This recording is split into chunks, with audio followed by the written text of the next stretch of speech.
એ સંતાન છે અને ખરા અર્થમાં કહીએ તો એ નાના ભાઈનો શિક્ષણનો એક સાચો વારસો સંભાળનાર, એક વ્યક્તિત્વ ધરાવનાર એક યોગ્ય વ્યક્તિ છે. મિત્રો, એ બે વિષયમાં એમએ થયેલા છે, ગુજરાતી અને ઇતિહાસ. આ લોકભારતીમાં વર્ષો સુધી એમણે એ બંને વિષયને મુખ્ય વિષય તરીકે એમણે ભણાવ્યા. પણ જ્યારે થોડીક ઊંડી આપણે નજર કરીએ તો આપણને લાગે એ ગુજરાતી કરતા ઇતિહાસને વિશેષ પ્રેમ કરતા હતા, ઇતિહાસના એ વિશેષ મર્મગ્ન હતા. ઘણા બધા કારણો એમાં હોઈ શકે, પણ એમની વાત ઉપરથી પણ આપણને, એમની છટા ઉપરથી પણ એમનો ખ્યાલ છે એ આપણને આવી શકે. મિત્રો, થોડોક સમય વચ્ચેના તબક્કાની અંદર ભાવનગરની વડિયા અને આર્ટ્સ કોલેજની અંદર પણ એ પોતે અધ્યાપક તરીકે કામ જઈને કરી આવ્યા. ફરી પાછા એ લોકભારતી પરિસરમાં એ પોતે આવી ગયા.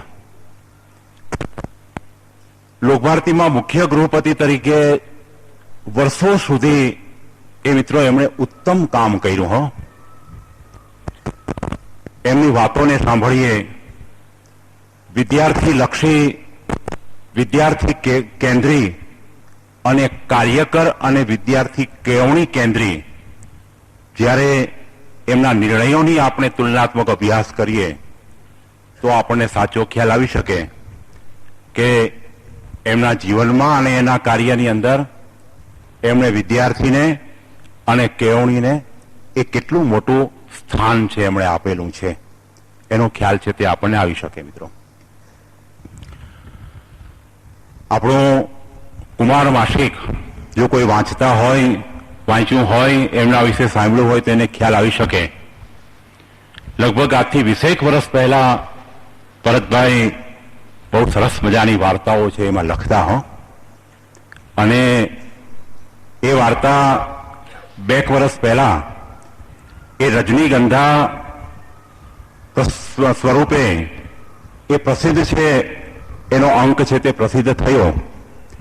એ પણ વાંચવા અને વિચારવા જેવા અંકો છે કે ભરતભાઈ કાવ્યો પણ સરસ મજાના લખે છે, પણ એ ભરતભાઈ જે વાર્તામાં જે ઉપસી શકે અને વાર્તામાં એમની ભીતરની બાબતો જે આપણે જાણી શકીએ એ તો કંઈક ઓર જ બાબત હોય છે. તો આવા એ ભરતભાઈ માત્ર એ ઇતિહાસ કે વાર્તાના જ માણસ નથી, પણ દરેક બાબતમાં એની કેળવણી છે એ ઝીણવટપૂર્વકની પડેલી હોય. એ ક્રિકેટના પણ એટલા જ રસિક માણસ છે. અત્યારે પણ ક્રિકેટનો માહોલ છે, ચાલી રહ્યો છે, પણ વિશ્વ લેવલની જો ક્રિકેટો રમાતી હોય તો એ ભરતભાઈનો તુલનાત્મક અભ્યાસ કરે અને સરસ મજાના એના ઉપર 3 પુસ્તકો પણ એ ભરતભાઈએ લખ્યા છે. પણ એ જ ભરતભાઈ આટલું ક્રિકેટને મહત્વ આપનાર, આટલો એનો અભ્યાસ કરનાર વ્યક્તિ પણ આ જ ટાઉન હોલની અંદર પ્રાર્થનાના અનુસંધાને ભરતભાઈ 1 કરતા વધારે વખત સુધી લોકભારતીમાં ક્રિકેટ શા માટે નહીં, એમના વિશે એ સાયમ પ્રાર્થનાના અનુસંધાને અનેક વખત વાતો છે એ આપણી પાસે મૂકી છે અને બરાબર એમની વાત છે એ આપણને સમજાવી છે કે જ્યાં સ્પર્ધાનું કારણ છે ત્યાં એક કેળવણી નથી રહેતી, ત્યાં એક વિદ્યાર્થીનું વ્યક્તિત્વ કે જેનું આખું એક વિકાસનું પાસું જે જોઈએ એનો ઉઘાડ છે યોગ્ય પ્રકારનો આવતો નથી. અને વિદ્યાર્થીની હૃદયની કેળવણી જે થવી જોઈએ એ નથી થઈ શકતી. એવી અનેક પ્રકારની બાબતોના દાખલાઓ મૂકી અને ભરતભાઈ જ્યારે અહીંયા મૂકે ત્યારે આપણને એક એનું સામેનું પાસું પણ એ આપણને દેખાઈ આવે કે આટલા એના મર્મગ્ન વ્યક્તિ પણ તેમ છતાં એ પોતે આ બાબતને આટલી જ યોગ્ય રીતે એ આપણી વચ્ચે મૂકી શકે છે, સમજાવી શકે છે. એમનું પાછળનું એ મિત્રો મૂળભૂત પરિબળ એ જ રહેલું છે કે પોતે એક નાના ભાઈના એક સાચા જેને કહી શકીએ કે શિક્ષણના યોગ્ય વારસ વ્યક્તિ રહ્યા છે. અને એટલા માટે થઈને જ નાના ભાઈના જે પુસ્તકો છે બધા જ, પછી એ મહાભારતનો મર્મ હોય કે ખાસ કરી અને મહાભારતના પાત્રો છે, રામાયણના પાત્રો છે, કે નાના ભાઈના બીજા અન્ય લગભગ 17 જેટલા પુસ્તકો એમણે વર્ષો પછી પુનઃ મુદ્રિત છે એમણે કરી અને શિક્ષણ જગત અને સમાજ શિક્ષણની એ મિત્રો બહુ મોટી એમણે સેવા કરી છે.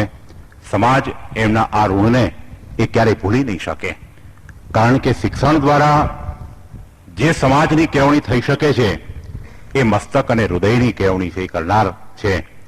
તો કહી શકીએ કે ભરતભાઈ પણ એ વિદ્યાર્થી જગતના સાચા એક શિક્ષણ અને હૃદયની કેળવણીના એક સાચા કલાકાર છે, એક સાચા એક કસબી છે, વિદ્યા અને વિદ્યાર્થી જગતના એક સાચા ઉપાસક છે. અને એટલું જ નહીં પણ એ આપણે એના માટે કહી શકીએ કે એ પૂર્ણપણે એક નખશીખ, એક શિક્ષકનું જે પ્રેમ ભાવ અને વાત્સલ્યતા જે નીતરતી હોય એવા પ્રકારના એક રુજુ હૃદયના એ ભરતભાઈ છે આપણને હંમેશને માટે જોવા મળ્યા છે. એમની વાતોની અંદર, વિચારોની અંદર આપણે ઘણી વખત એક મેનેજમેન્ટકાર તરીકે હોય એવા પણ પ્રકારની અનુભૂતિ આપણે ભરતભાઈની ઘણી વખત થઈ શકે. મિત્રો, જ્યારે નાનાભાઈ 1.25 શતાબ્દી વર્ષ નિમિત્તે ભરતભાઈએ લગભગ 3 વ્યાખ્યાનો છે પ્રાર્થનાના અનુસંધાને અને પરિસંવાદ ખંડની અંદર આપેલા, એમનું તો દસ્તાવેજીકરણ થવા જેવું છે. બહુ મર્મગ્ન વ્યાખ્યાનો છે. એવું કહું છું, એમણે આપ્યા નથી, એમનાથી અપાઈ ગયા છે. એ વ્યાખ્યાનો બહુ ટોચના વ્યાખ્યાનો છે એ રહ્યા છે. તો આવી એક વત્સલ વ્યક્તિ, આપણા જ પરિવારની વ્યક્તિ, એ જ્યારે આજના સ્વતંત્ર દિન નિમિત્તે જ્યારે આપણી વચ્ચે આપણને કંઈક એક અપીલ કરવાને માટે થઈ, કંઈક આપણો યોગ્ય પ્રકારનો માર્ગ બતાવવાને માટે થઈ, આપણી અંદરનો કંઈક ઉઘાડ કરવાને માટે થઈ અને જ્યારે આપણી વચ્ચે આજના દિવસે આવે ત્યારે ખરેખર એનો આપણને સૌને એ આનંદ છે તે હોઈ શકે. આપણા ઉપર બેઠેલા જે સર્વે કુલગુરુઓ છે એ પણ ખરા હર્ષની અંદર એ આજે હર્ષની લાગણી છે એ વ્યક્ત કરતા હશે કે અમારો જે માર્ગ છે, અમારી જે મંજિલ છે, અમારા જે વિચારો છે એ વિચારોને આજના દિવસે એ યોગ્ય રીતે એક દ્રષ્ટિ એ પ્રાપ્ત થઈ શકે એવા પ્રકારની યોગ્ય વ્યક્તિ છે એ આજના સ્વતંત્ર દિને આપણને પ્રાપ્ત થયેલી છે. તો આવી એક વત્સલ વ્યક્તિ જ્યારે આપણને આ દિવસે મળે ત્યારે લોકભારતી ટ્રસ્ટી મંડળ તમારા સૌ વતીથી ભરતભાઈને હૃદયપૂર્વકથી આવકારીએ છીએ અને ભરતભાઈને આજના તબક્કે જે કંઈ આપણને કહેવાનું છે તે એ આપણને એ પૂરા ભાવથી, પૂરા દિલથી, પૂરા સમયથી એ આપણને સૌને એ તેઓ વાત છે તે કરે કે જેના પરિણામે થઈ અને આજનું એ પર્વ એ આપણા માટે ખરા અર્થની અંદર એક યોગ્ય પ્રકારનો ઉત્સવ અને ઉત્સાહ સ્વરૂપ છે તે આપણા માટે બની શકે. સૌને શુભેચ્છા અસ્તુ. જય હિન્દ, જય ભારત. મારી વાત પૂરી કરતા પહેલા 1-2 બાબત તરફ ધ્યાન છે દોરવાનું છે. મિત્રો, આવી વ્યક્તિઓ આપણને વારંવાર મળતી નથી, માટે આપણી એટલી ડિસિપ્લિન આપણી હોય કે આપણે જ્યારે વ્યાખ્યાન ચાલતું હોય ત્યારે વચ્ચે વાતો તો ન જ કરીએ, વચ્ચે ન જ ઉઠીએ આપણે, કે આપણું ધ્યાન છે એ બરાબર એ વક્તાને સાંભળવાની દિશા તરફ જ આપણું ધ્યાન છે તે હોય. અને આજના સ્વતંત્ર દિન નિમિત્તે એ પણ આપણો એક કેળવણીનો ભાગ છે કે આપણે કમસે કમ 1 કલાક 1.5 કલાક છે બહુ વ્યવસ્થિત અને શાંતિથી આપણે બેસી શકીએ અને વક્તાને સાંભળીએ તો વક્તાને પણ અંદરથી એ આપણને કહેવાનું જુદા પ્રકારનો ઉત્સાહ અને અભિગમ છે એ પ્રાપ્ત થતો હોય છે. તમારા સૌ પાસે એ હું અપેક્ષા રાખું છું. અસ્તુ.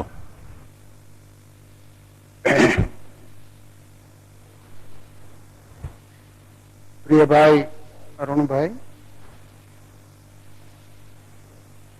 ભાઈ દેવ મોરારીભાઈ સંભળાય છે? કાર્યકર વિદ્યાર્થીની અને વિદ્યાર્થી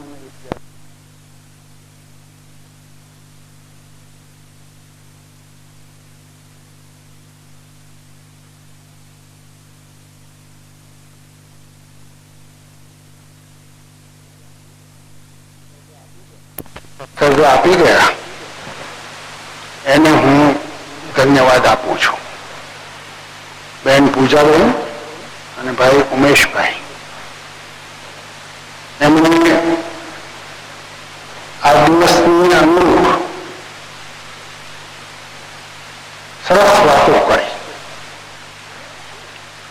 આ કહેવા ખાતર નથી કહેતો. આવા પ્રસંગે બોલવાનું હોય ત્યારે વિગતો પણ જોઈએ અને વિચાર પણ જોઈએ. એકલી વિગતોથી પણ ન ચાલે, એકલા વિચારોથી પણ ન ચાલે. એ બંનેનું સંયોજન કરવું પડે. એ બંને કર્યું.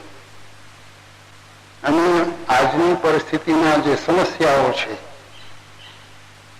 એનો પણ ઉલ્લેખ કર્યો અને જે કાંઈ આપણે થોડું સિદ્ધ કર્યું છે એનો પણ ઉલ્લેખ કર્યો. એટલે બંનેને હું મારા અંતઃકરણ પૂર્વકના ધન્યવાદ આપું છું અને નોંધાવું છું. મારા આ ધન્યવાદમાં તમારા સૌનો પણ અવાજ હશે. આજે 65મો આપણો સ્વાતંત્ર્ય દિન છે.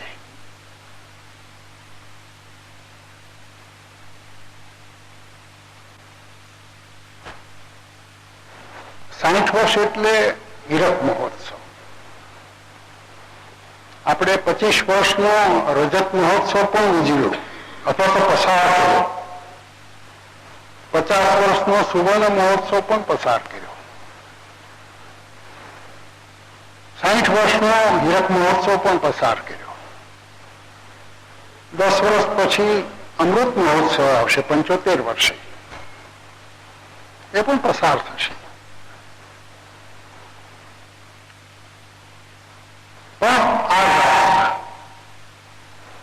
અને ખાસ કરીને આજે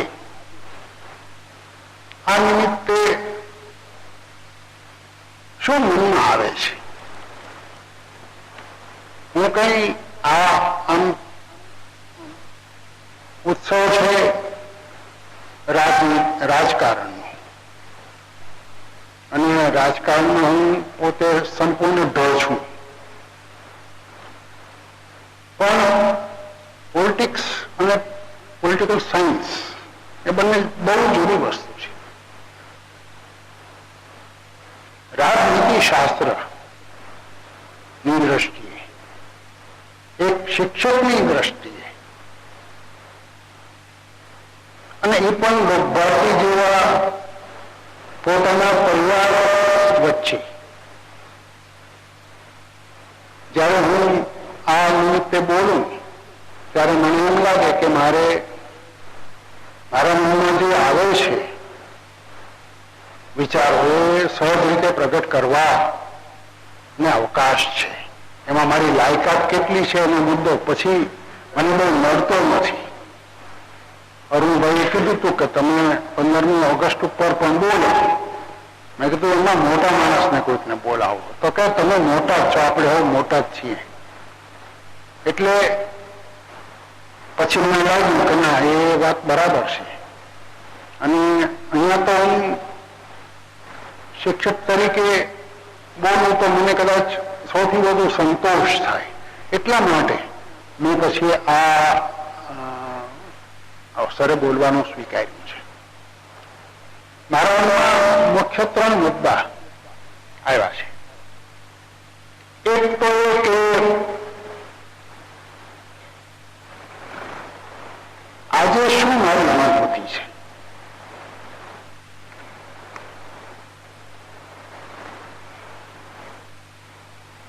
બીજું એવી અનુભૂતિના કારણો કયા છે,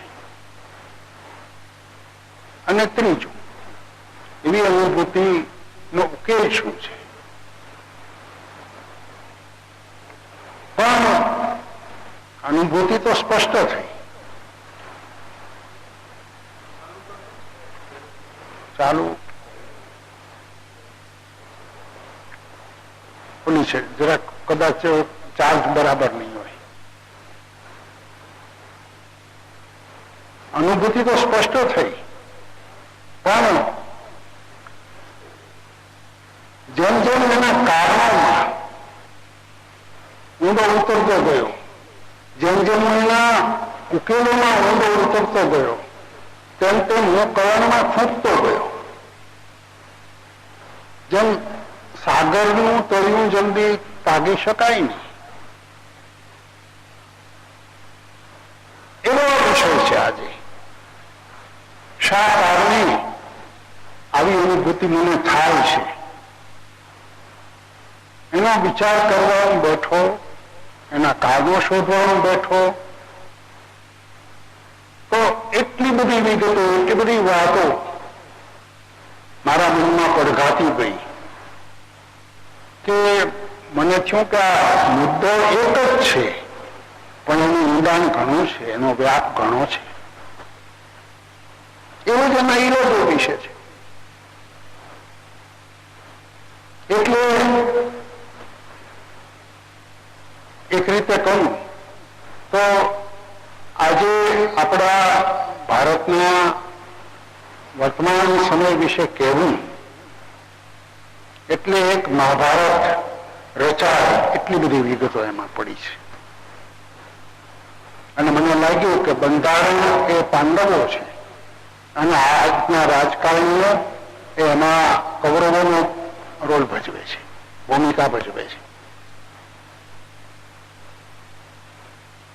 તો પહેલા તો હું મારી અનુભૂતિ ટૂંકમાં કહું, જે મને લાગે છે કે તમારા સૌની હશે, અહીંયા પણ વ્યક્ત થઈ, કે આજે કોઈ મા બાપને, કોઈ દંપતીને ઘણી રાહ પછી, ઘણી આશા પછી, અપેક્ષા પછી એક સંતાન પ્રાપ્ત થયું હોય, બહુ હોશિયાર હોય, તેજસ્વી કારકિર્દી હોય, સરસ ભણી, સરસ ક્ષેત્રમાં નામ કાઢે, અને પછી અચાનક કોઈ અકસ્માતમાં એ હેન્ડીકેપ થઈ જાય, વિકલાંગ થઈ જાય, એની બધી કારકિર્દી ત્યાં શમી જાય. ઘરમાં એને પડ્યા રહેવું પડે, સ્થાનબદ્ધ થઈ જાય. તો એવા સંતાનનો જન્મદિવસ ઉજવવાનું મન પણ થાય, અને છતાં તે દિવસે એવી પ્રસન્નતા ન રહે જેની પહેલા હોય.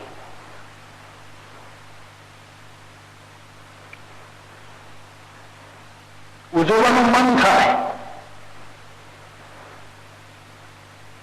અને એ ન હોય એવો વિચાર ન હોય. આવી જ અનુભૂતિ કંઈક સ્વાતંત્ર્ય સંદર્ભે આપણને થતી હશે કે આ દિવસ ઉજવીએ, પણ એટલી પ્રસન્નતાથી નહીં ઉજવી શકીએ. આપણી સ્વતંત્રતા, આપણું સાર્વભૌમત્વ વિકલાંગ લાગે છે. આ અનુભવ આજે મારો છે. આપણા રાષ્ટ્રને ફેલ સ્ટેટ, નિષ્ફળ રાષ્ટ્ર એવું સંબોધન મળ્યું છે. સોફ્ટ ટાર્ગેટ એવું સંબોધન પણ મળ્યું છે.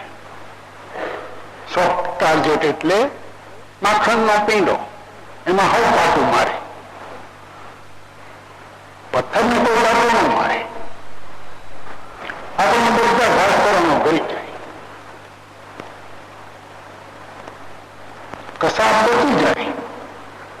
અધિકારી ની હત્યા થાય, પ્રામાણિક અધિકારીની.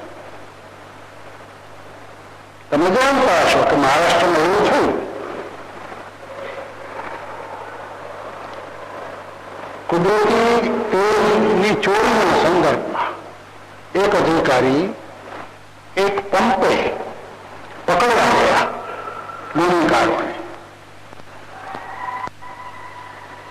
તો પકડવાનું તો બાજુ હતું, એની ઉપર પેટ્રોલ છાંટીને એને સળગાવી દીધો.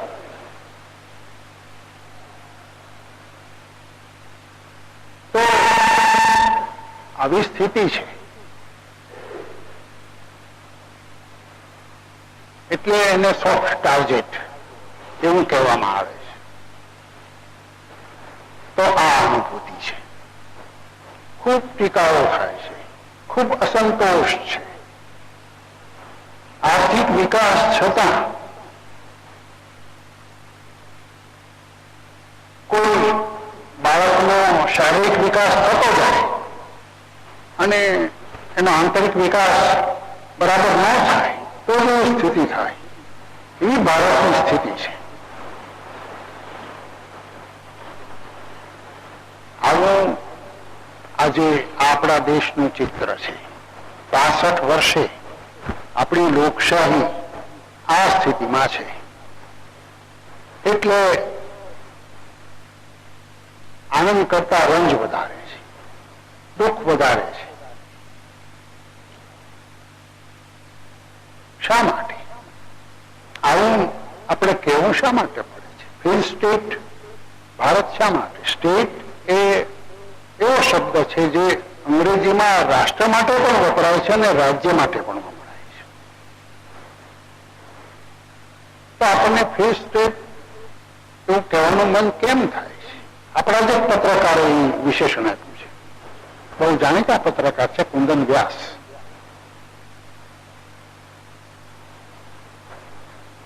આ દેશમાં 4 જગ્યાએ બહુ સારા દૈનિકો અને પત્રકારો છે.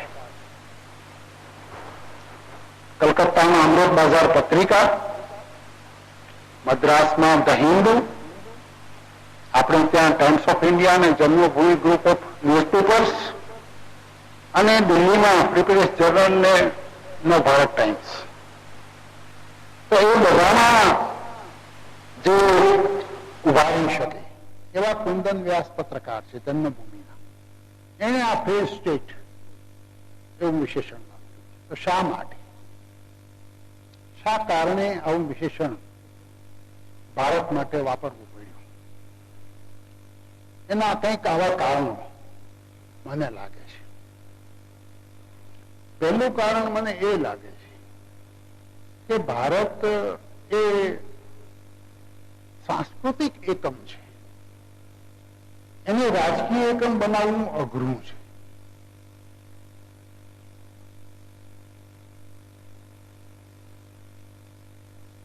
અમેરિકા ખાતેના ચીનના એલચી હું શીહ એને સરસ કીધું છે. એને કીધું છે કે એક પણ સૈનિક મોકલ્યા વગર સાંસ્કૃતિક ક્ષેત્રે ભારતે ચીન પર વિજય મેળવ્યો છે તથા સદીઓ સુધી એની પર પ્રભાવ જારી રાખ્યો છે. અને માર્ક ટ્વેઇન આજથી લગભગ 125 વર્ષ પહેલા અમેરિકામાં સિવિલ વોર એટલે કે આંતર વિગ્રહ થયો એ વખતનો ત્યાંનો હળવા નિબંધોનો લેખક, ત્યાંના જ્યોતિન્દ્ર દવે અથવા વિનોદ ભટ્ટ એ લખે છે કે ભારત માનવ જાતિનું પારણું છે, માનવ વાચાનું જન્મસ્થળ છે, તે ઇતિહાસની જનેતા છે, દંતકથાઓની દાદી છે અને પરંપરાની પરદાદી છે. આઈન્સ્ટાઈને પણ ભારતના વખાણ કર્યા છે અને કીધું છે કે 1 થી 10 નો અંક ભારતે જે આપ્યો છે એને કારણે વિજ્ઞાનની ઘણી શોધોમાં બહુ અનુકૂળતા થઈ છે. તો આ બધાએ ભારતના આ પ્રકારના વખાણ કર્યા છે, એની મહત્તા સમજાવી છે. એ કયા ભારતની? સાંસ્કૃતિક ભારતની. પણ એ સાંસ્કૃતિક ભારતને જ્યારે આપણે રાજકીય ભારતની ઓળખ આપવાનો પ્રયત્ન કર્યો, રાજકીય એકમ બનાવવાનો પ્રયત્ન કર્યો, ત્યારે એ કામ સહેલું નહોતું. જેમ ગાંધીજી સત્યની ઉપાસના કરી શકે, પણ સત્તાની ઉપાસના ન કરી શકે. નાના ભાઈ સંસ્થા કેળવણીની સ્થાપી શકે, કેળવણીના મિનિસ્ટર ન બની શકે. એ કે એમાં મનોવૃત્તિ જોઈએ, મારી એ મનોવૃત્તિ નથી. એમ સંસ્કૃતિ નું પોષક તત્વ એક છે, એની સુવાસ એક પ્રકારની છે, એની ગોઠવણ, એની આચારસંહિતા એક પ્રકારની છે, અને રાજકીય એકમની એકતા બીજા પ્રકારની છે. એટલે સાંસ્કૃતિક ભારત ને રાજકીય ભારતમાં બદલવાનો જે પ્રયત્ન થયો એ મુશ્કેલ હતો એવું મારું કહેવાનું છે. કારણ કે જ્યારે તમે આધુનિક રાષ્ટ્ર ઉભું કરો, આધુનિક હું શબ્દ વાપરું છું કારણ કે 200 વર્ષ પહેલા રાષ્ટ્રની કોઈ કલ્પના નહોતી. 200-250 વર્ષ પહેલા રાષ્ટ્રનો જન્મ જ એ પછી થયો, રાષ્ટ્રની વિભાવનાનો જન્મ. અને રાષ્ટ્રની સાથે કેટલીક શરતો આવી. દાખલા તરીકે રાષ્ટ્રને 4 અંગો હોય, એમાં પ્રજા, પ્રદેશ, સરકાર અને સાર્વભૌમત્વ, આ 4 એના અંગો છે. અને સરકારના 3 અંગો પાછા: કાનૂની પાસું, વહીવટી પાસું અને ન્યાય કરનારું પાસું. આ બધું રાષ્ટ્રની સાથે જોડાયેલું છે, જે જલ્દી આપણી પ્રકૃતિમાં બંધ બેસે એમ નહોતું. શા માટે?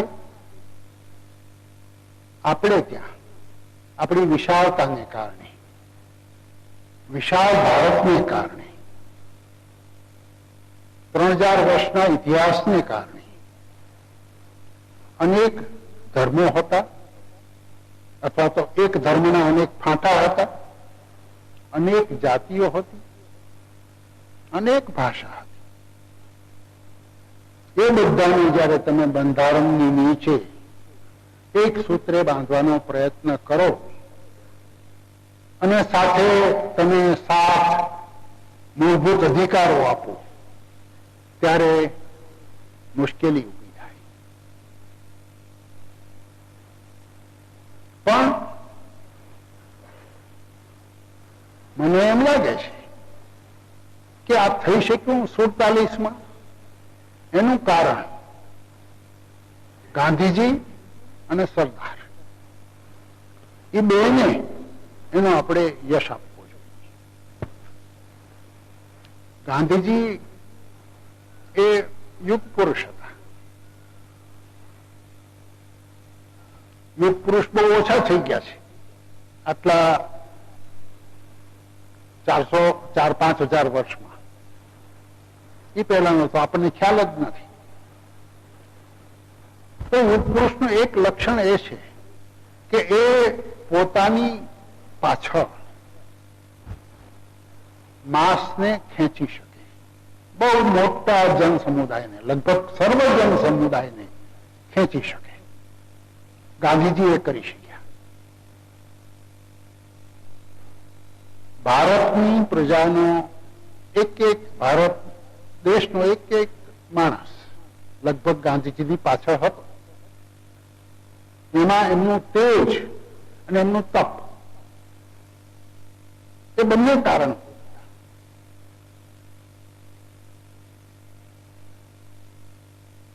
પણ એમની સાથે સરદારને પણ હું મૂકું છું. કારણ કે એમની રાષ્ટ્ર પ્રત્યેની નિષ્ઠા, એમને પ્રબળ મનોબળનું અને રાજકીય કુનેહ એને આ ભારતને તે સમયે એક કર્યું. એટલે હું જેને મુશ્કેલ કહું છું એ કામ તે વખતે આ બંને પ્રતિભાઓ થકી શક્ય બન્યું. પરંતુ એવી પ્રતિભાઓ આપણને સતત ન મળે અને ન મળે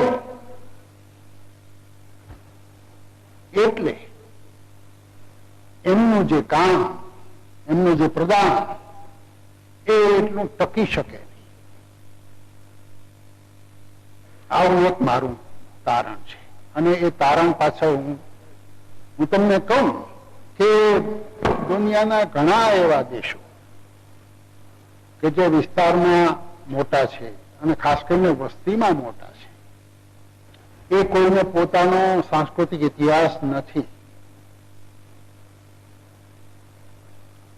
સીધો દાખલો આપણે ભારત અને ચીનની સરખામણી ન કરીએ તો ચીનને પણ સંસ્કૃતિ હતી, આપણી જેટલી જૂનીની પણ હતી.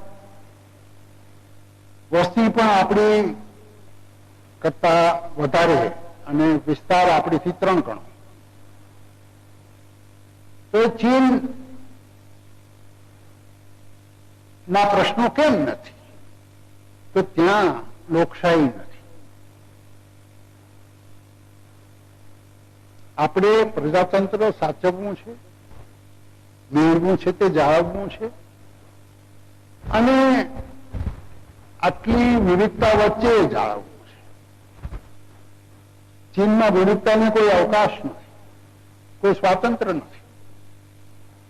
આપણે બધાને સાંભળવા છે. એટલે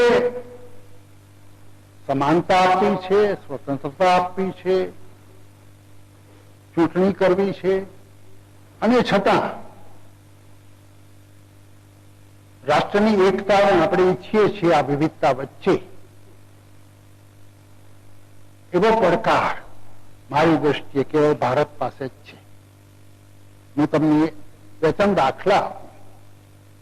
રશિયા છે, બહુ વિસ્તાર, વસ્તી એટલી નહીં, પણ બહુ મોટો વિસ્તાર. આખરે 1992માં 12 ભાગમાં વહેંચાઈ ગયો રશિયા. હમણાં સુદાન નામનો એક દેશ 2 ભાગમાં વહેંચાયો. શા માટે? તો કે ઉત્તર સુદાનમાં મુસ્લિમો વધારે અને દક્ષિણ સુદાનમાં ખ્રિસ્તીઓ વધારે, સાથે ન રહી શકે.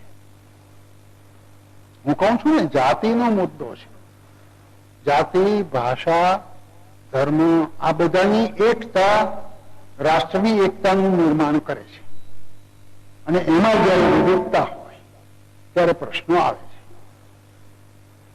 તો રશિયાનો હું દાખલો આપતો હતો, એવો હું દાખલો તમને યુરોપનો આપું.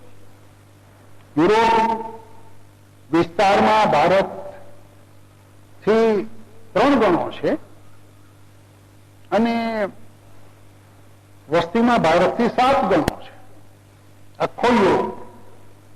પણ એમાં 45 નાના મોટા દેશ છે અને 15 મહત્વના દેશ છે. એનો ધર્મ એક જ છે,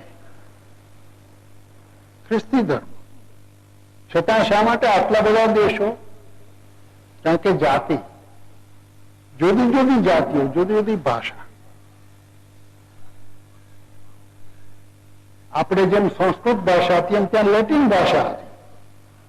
પણ એ લેટિન ભાષામાંથી અનેક બોલીઓએ ધીરે ધીરે ભાષાનું રૂપ લીધું. એમાંથી ફ્રેન્ચનો જન્મ થયો, ઇટાલિયનનો જન્મ થયો, જર્મન ભાષાનો જન્મ થયો, પોલિશનો જન્મ થયો, સ્પેનિશનો જન્મ થયો, ઇંગ્લિશ જન્મી. આ બધી ભાષાઓ એમાંથી લેટિનમાંથી જન્મી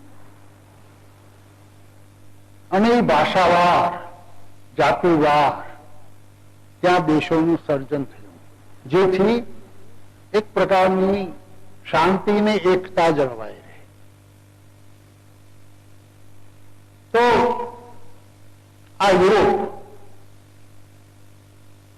ત્યાં જ ચેકોસ્લોવેકિયા નામનો એક દેશ છે જે બે ભાગમાં વહેંચાયો છે. કારણ કે ચેક અને સ્લોવાક બે પ્રજા હતી, એ ભેગી નહોતું રહ્યું,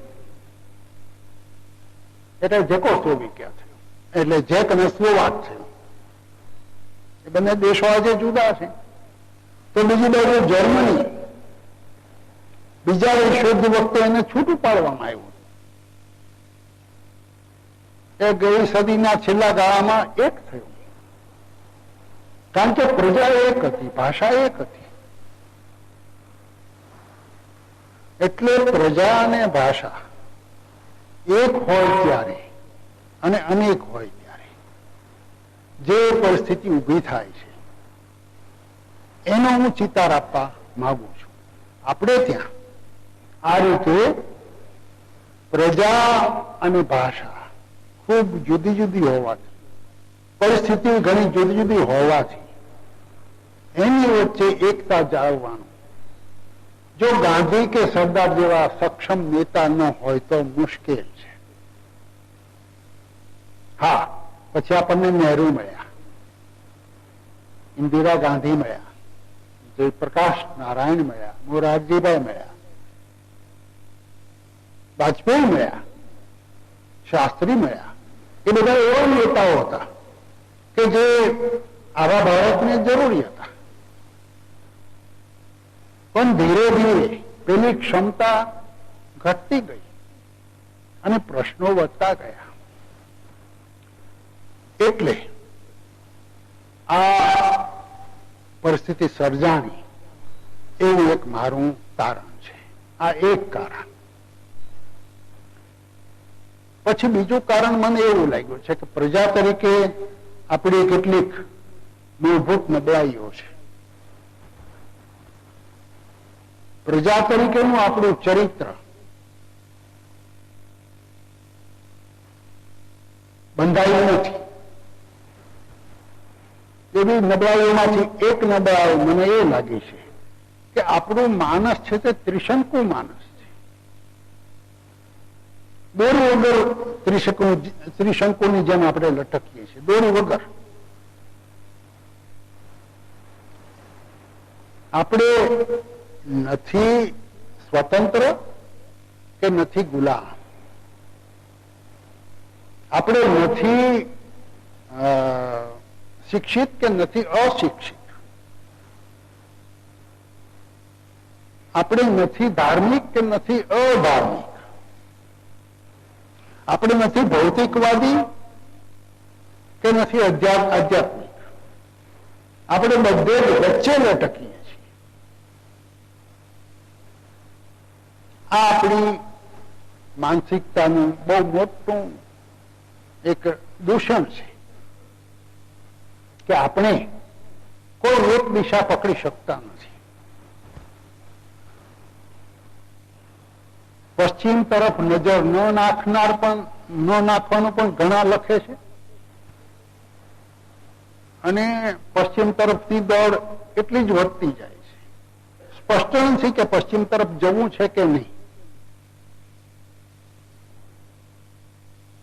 આપણે સ્પષ્ટ નથી કે ધર્મ એટલે શું. આપણે મેં કીધું ને કે નથી ધાર્મિક કે નથી અધાર્મિક. આપણે નાસ્તિકવાદી નથી. ઈશ્વર નથી એમ માનીને આપણું બધું ગોઠવનારા પણ નથી. આપણે ક્રિયાકાંડ કરીએ છીએ, કર્મકાંડ કરીએ છીએ, ચમત્કારની અપેક્ષા રાખીએ છીએ. અને ધર્મનું જે સાચું સ્વરૂપ છે, આસ્થા, અનુભૂતિ, એથી આપણે યોજને દૂર વયા ગયા છે. કર્મકાંડ તરફ જ આપણી નજર છે. આ આપણી સ્થિતિ છે. આપણે ભણીએ છીએ પણ જેમ જેમ ભણતા જઈએ એમ વિકૃત થતા જઈએ છીએ. એકવાર મોરારી બાપુએ કીધું, અહીંયા જ હું ધારું છું, કે જે માણસ ડ્રાઇવિંગ શીખતો હોય ને એની ગાડી ઉપર તો એર લગાવવાનો જ હોય, પણ હવે તો જે બરાબર શીખી ગયો હોય ને એની ગાડી પર પણ એર લગાવવું. શા માટે? તો કે ભાઈ જોજો એ શીખી ગયો છે, યર્થે તો જાણી કરીને લઈ લે છે. આજે શિક્ષિત માણસ જાણી કરીને વિકૃત થતો જાય છે. હું ભણ્યો છું ને, હવે તો હું ભાષાનો ઉપયોગ કરીને દુનિયા આખીને બનાવું. એટલે અશિક્ષિત છે એ આ બધું કરી નથી શકતો અને શિક્ષિત વિકૃત થઈ જાય છે. એટલે મારું કહેવાનું આ છે કે આપણે ત્રિશંકુની દશામાં છીએ અને એનું બહુ મોટું નુકસાન આપણા દેશને છે. આપણે એક બધા છે, નેતાઓ અને આપણે સૌ. એક સંસ્કૃત શ્લોક છે કે છે યો ધ્રુવાણી પરિત્યજ્ય અધ્રુવમ પરિસેવતે. જે યો એટલે જે, ધ્રુવાણી એટલે સ્થિર, પરિત્યજ જે સ્થિરને છોડી દે છે, સ્થિર વસ્તુનો ત્યાગ કરે છે, અધ્રુવમ પરિસેવતે, અને જે અધ્રુવ છે, અસ્થિર છે તેનું સેવન કરે છે, તેની પાસે જાય છે, તેની શું સ્થિતિ થાય છે?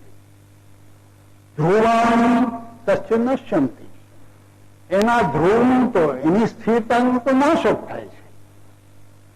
ધ્રુવાણી તસ્ય નશ્યંતિ, ત્યાં એની એ જે ઘડીએ સ્થિરતાને છોડીને અસ્થિરતા તરફ જાય છે એ ઘડીએ એનો તો નાશ જ થાય છે, એની સ્થિરતાનો તો. અને